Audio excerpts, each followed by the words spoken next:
katika roho na kweli. God doesn't move with the big crowd. He moves with the people who are concentrating to him. Who are people who are concentrating in the holiness, in the degree of holiness. We have to raise the degree of holiness. And God will show us. God will take us through. We are more than the conquerors. Wewe ni zaidi ya washindi. Wewe ni mtu wa maana sana. Let me tell you, wewe ni mtu wa maana. Kuanzia leo anza tembea yako, fanya hivi tu. Hebu fanya hivi. Hebu jiambie tu, mimi ni mtu wa maana. Mimi ni mtu wa maana. Haleluya.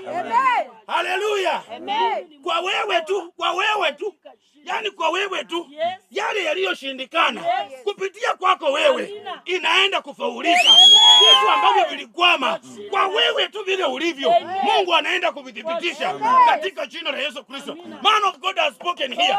Has said that this is the time. Oh my God. Mungu asemi kesho, Mungu asemi jioni, anasema sasa hivi. Na wokovu wa Mungu is never promise of tomorrow. It is for today.